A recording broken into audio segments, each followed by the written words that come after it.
Incredible Hulk animated series from 1996 was unfortunately never given a chance due to suffering a terrible fate thanks to executive meddling, and is a textbook example of why corporate suits have no understanding of anything beyond profit.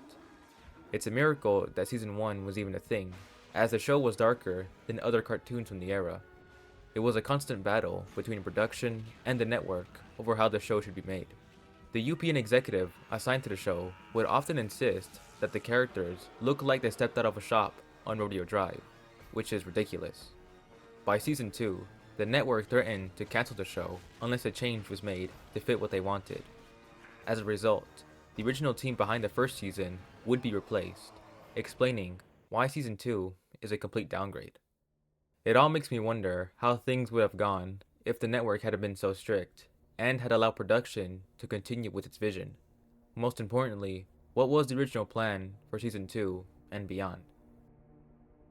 During an interview with the producer and director of the show, Dick Seabast, on the Marvel Animation Age website, he revealed that the concept for the show was to loosely parallel the comic book evolution of the Hulk throughout the entire series. There was never an idea for a clear ending. It all depended on where they were in the Hulk's mythos. Full disclosure, I am not a professional writer, or even a good one at that, so this will be very linear and more so just cliff notes. With that out of the way, it's easy to speculate on how the show would have continued with the original team. This means that I'm going to completely remove the original season 2. The ending of season 1 adapts the Incredible Hulk 324, where Bruce Banner and the Hulk are getting fused back together as being separated is killing them. Ross is acting like a total psycho and sabotages the mission. Rick Jones appears to stop him, but is easily tossed into the nutrient bath, holding the two together. In turn, Rick Jones becomes a Hulk and takes off, while Banner is seemingly fixed, but his short moment of happiness is immediately destroyed as he realizes Rick is now a Hulk. To make things worse, Banner transforms into the Grey Hulk. This began season 2, the Grey Hulk saga.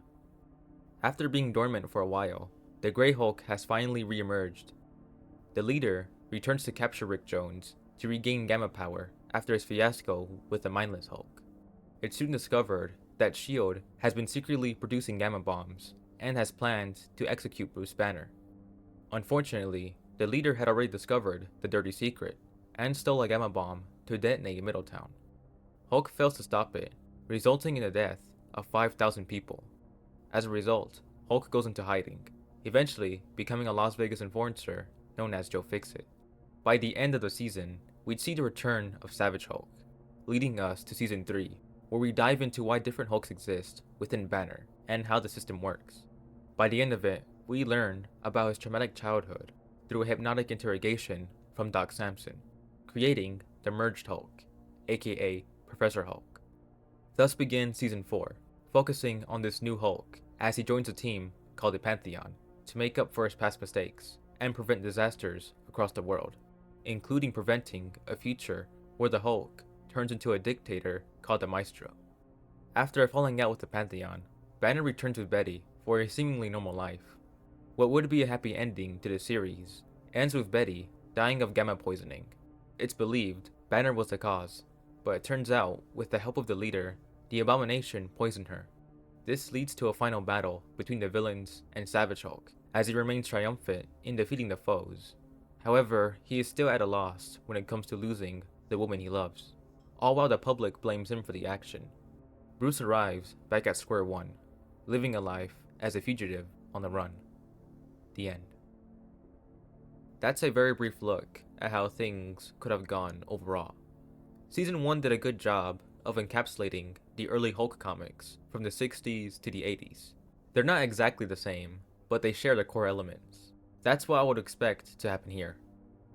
She-Hulk would make a return appearance here and there, but would not share the title, as that's likely what the original team wouldn't have done. Guest characters like Wolverine or Spider-Man are something I would have liked to see, especially since the Grey Hulk had encounters with both, and even joined them for the new Fantastic Four. Unfortunately, this series isn't as beloved as X-Men or Spider-Man. I don't even think most remember the Incredible Hulk, which is upsetting to me. The best thing I would like to see when it comes to this show is a comic continuation. It's the least they could do, and I'm sure it would sell really well.